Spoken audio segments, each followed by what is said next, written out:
Hello friends, welcome to Mayurbhanj tech YouTube channel. तो आज ये वीडियो माध्यम आप जानवे कि घरे बसी निजर मोबाइल कंप्यूटर में आपड़ मागणार लीगल हेयर सर्टिफिकेट बा न्यायिक उत्तराधिकारी प्रमाणपत्र आवेदन करें। लीगल हेयर सर्टिफिकेट रे केउ मानकर नाम आसीबो एवं एथि आपणकर डॉक्यूमेंट कौन कौन रही तो आज वीडियो रे डिटेल्स से जानीपर। तो वीडियो टी आरंभ शेष पर्यंत देखूँ भलसे बुझीपारे।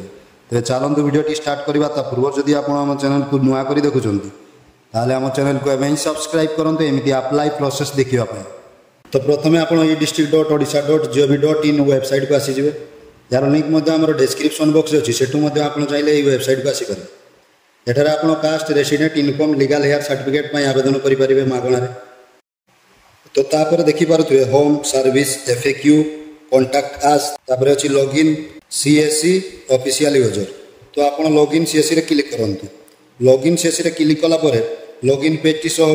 तो जदि आपणकर आगु आईडी पासवर्ड अच्छी तेबे आपण आईडी पासवर्ड एवं कैप्चर दे लॉगिन होई पारिबे। तो जदि आपणकर आईडी पासवर्ड नहीं तेबे रजिस्टर रे क्लिक करिवे। रजिस्टर रे क्लिक कला परे रजिस्ट्रेशन फॉर्म टी ओपन हो। तो एठी आपणको आपणकर फुल नेम देवा पई पड़िबो, तापर ईमेल मोबाइल नंबर, तापर पासवर्ड देवा पई पड़िबो, तापर स्टेट सिलेक्ट करी कैप्चर टी को एठारे फिलअप करि देबे, तापर सबमिट रे क्लिक करिवे। तापर आपणको ईमेल एवं फोन को गोटे OTP जीवो ताकू आपण फिलअप करी आईडी पासवर्ड खूब सहज रे एठारे बनाई परिवे। तो आपणकर आईडी पासवर्ड बनाई सारिया परे लॉगिन पेज को आसीजबे एवं आपण आपणकर आईडी देबे, तापर रहिछि OTP एवं पासवर्ड। तो जदि आपणकर पासवर्ड टी मने नहीं ताले आपण एठारे आपणकर आईडी गेट OTP रे क्लिक करिवे। आपणको मोबाइल को गोटे OTP जीवो एवं आपण OTP को दे कैप्चर दे एठारे लॉगिन होई परिवे। लॉगिन होला पर आपन को एमिति इंटरफेस हो। तो एठी आपन को मेनू रे देखंतु फास्ट अछि मैनेज प्रोफाइल, तापर अछि अप्लाई फॉर सर्विस। तो आपन जेहेतु लीगल हेयर पय आवेदन करिया पय चाहउछंती तो आपन अप्लाई फॉर सर्विस रे क्लिक करंतु। क्लिक कला पर देखंतु आसुछि व्यू ऑल अवेलेबल सर्विस।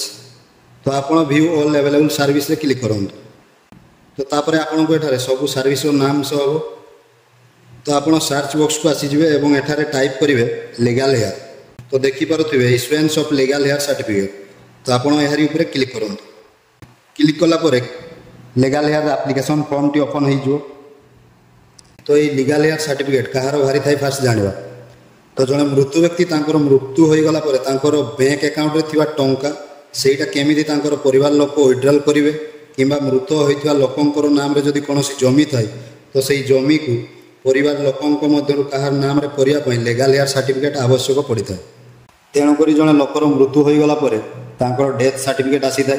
तो तापर से डेथ सर्टिफिकेट को नहीं लीगल हेयर सर्टिफिकेट आवेदन करा जाय थाए। एवं तापर रही जो लीगल हेयर सर्टिफिकेट तो यारी अंडर क्यों मैंने आसवे। धरतु गोटे लोकर मृत्यु होती तो तांकर लीगल हेयर क्यों मैंने आसवे। तो प्रथम तांकर स्त्री आसवे, जदि स्त्री मरी थे स्वामी आसवे। तो तापर तांकर पुओ किंबा झील जो मैंने अच्छा से बड़रू सान क्रम आपड़ रखिपारे किसी प्रोब्लेम नहीं। तो तांकर स्त्री एवं तांकर पुओ झील एम समस्त लीगल हेयर आसी। तो जदि पुओ झील भर कहार मृत्यु हो तो से क्यों मैंने आसवे से पुओ झील आसवे। तो प्रथम कथा हूँ आप्लिकेंट डिटेल्स रही। तो ये आप्लिकेंट डिटेल्स रे कहार नाम रखिए जमी मुझे कहली जमी मुझे ये लीगल हेयर सर्टिफिकेट जो मैंने आसवे से भर जड़े आइदर स्त्री आसवे ना जदि स्त्री मृत्यु होते स्वामी आसवे एवं जदि पुओ झील थे से आसवे। तो एम भर जड़े आप्लिकेंट हो पारे। तो बर्तमान आप्लिकेंट सैल्यूटेशन देवाई पड़ो। तो मृत्यु व्यक्तिर स्त्री झील कि पुओ एम भर कई जड़े आप्लिकेंट नेम दे पारे। तापर आप्लिकेंट फोटो देवे जार साइज रही 20 KB रु 250 KB भितर हो। तापर आप्लिकेंट जेंडर देवाई पड़ो। तापर मैरिटल स्टेटस मैरिड किंबा अनमैरिड सिलेक्ट करेंगे। तापर बर्तमान बयस केते आपको एठार देवाई पड़ो। तापर तांकर बापा बा फादर नेम फिलअप करेंगे। तापर रही मदर तो मदर नेम फिलअप करेंगे। तापर मोबाइल नंबर देवे, तापर आधार कार्ड नंबर एवं आपन को एठारे आपनकर ईमेल आईडी निहाती आपन एठारे फिलअप करेंगे। तापर रही प्रेजेंट एड्रेस। तो आपन डिस्ट्रिक्ट सिलेक्ट करंतु। तापर आपन तहसील, तापर आपन विलेज, तापर रही RI, तो आरआई मध्य आपको एठारे सिलेक्ट करेंगे। तो जो बॉक्स रे स्टार चिन्ह अच्छी से सब स्थान आप फिलअप करूँ, आउ कौन बॉक्स फिलअप करने किसी दरकार नहीं। देखो तापर रही परमानेंट एड्रेस। तो जदि आपंकर present address and permanent address सामान अच्छी ताहले आपण येस रे सिलेक्ट करूँ। तो जदि आपंकर अलग ताहले आपण एठारे नो रे सिलेक्ट करिकी एठारे फिलअप करि परिबे आपंकर परमानेंट एड्रेस। बर्तमान रही डिकीज इनफॉरमेशन। तो ये डिकीज इनफॉरमेशन कौन ना जो व्यक्तिर मृत्यु होती से व्यक्तिर मृत्युर इनफॉरमेशन किसी एठारे प्रोवाइड करने पड़ो। जमीती कि मृत्यु व्यक्तिर नाम कौन, तापर तांकर मृत्यु बेला को केते बयस होइतिला, तापर मृत्यु व्यक्तिर जेंडर देवाई पड़ो, तापर रही प्लेस ऑफ डेथ। तो केउठी तांकर मृत्यु होइतिला एठारे देवे, तापर डेट ऑफ डेथ देदेवे। तापर रही से जने सरकारी कर्मचारी की। तो जदि आपंकर मृत्यु व्यक्ति सरकारी कर्मचारी थिले ताहले आपण एठारे येस करिवे, नहले नो रे सिलेक्ट करिवे। तो तापर देखंतु मृत्यु व्यक्ति बापा माँ कि स्वामी को नाम एठारे देई परिवे। तो एठारे मु जहांकर अप्लाई करछि तांकर हजबैंड देकी तांकर हजबैंड नेम टी को एठारे मेंशन करूछि। तो आपण आपनको हिसाब रे एठारे मेंशन करि परिवे। Next आसुछि propose. काहे कि आपण लीगल हेयर सर्टिफिकेट अप्लाई करिया पई चाहुछंती। तो एथि मध्यरु जे कारण पई आपण अप्लाई करिया पई चाहुछंती एठारे आपण सिलेक्ट करिवे एवं अदर एठारे आपण सिलेक्ट करिवे एवं अदर को आसी ऑल प्रपोज मध्ये लिखि परिवे। तापर रही डेथ ऑफ लीगल हेयर। तो ये किए किए पड़े।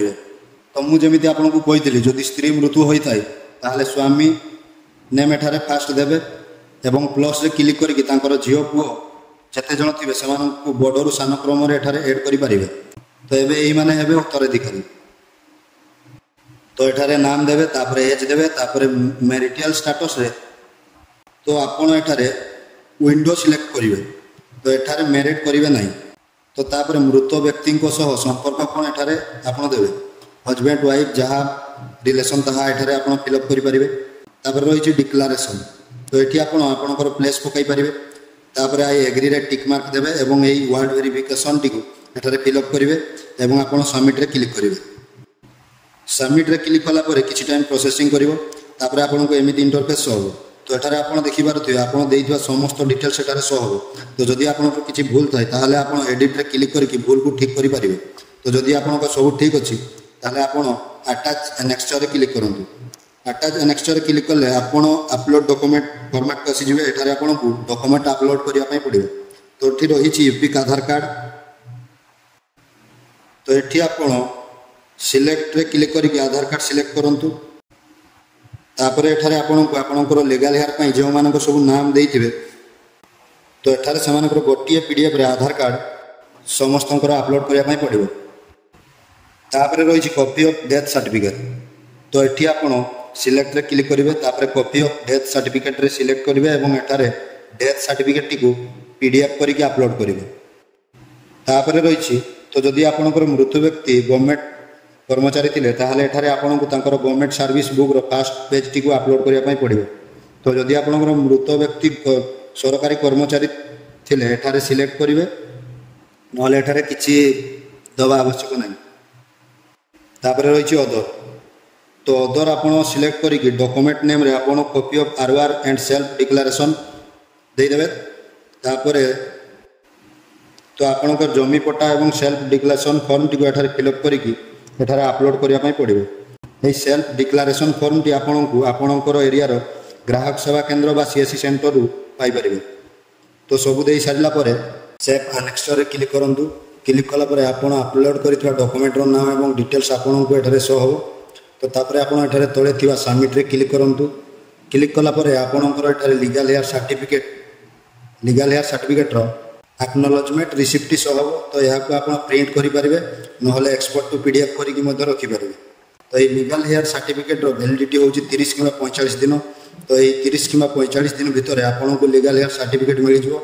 तो जितेबाला आपंकर वेरिफिकेशन हम तो आपंकर अप्लाई कलापर आपंकर आप्लिकेशन टी चेक करा देन आरआई पाखक यहाँ फरवर्ड करा। तो आरआई गोटे दिन आसी आपण एरिया रे पहुँचे। स्थानीय लोक आपंकर पड़ोशी घरे मतामत ने जो लोक मृत्युवरण कर किए किए अच्छा उत्तराधिकारी पुओ झील के वाइफ अच्छा कि ना। तो यही सब जिनसर मतामत ने आरआई गोटे रिपोर्ट लिखे कि मुझे एरिया को आसी स्थानीय लोकंर जहाँ मतामत नेली। तो तो जहाँ इनफर्मेशन दि जाइଥିଲା से सब ठीक अच्छी तेणु तांकु लीगल हेयर सर्टिफिकेट दि जाए एवं एथिपाई आपणकर 4-5 जनकर साक्षीर आवश्यक पड़ी था। तो ये थिला आपण केमिति घरे बसी लीगल हेयर सर्टिफिकेट पई आवेदन करि परिबे। तो जदि वीडियो भल लागिथो ताले वीडियो को गोटे लाइक एवं आम चैनल को सब्सक्राइब करंतु। जय जगन्नाथ।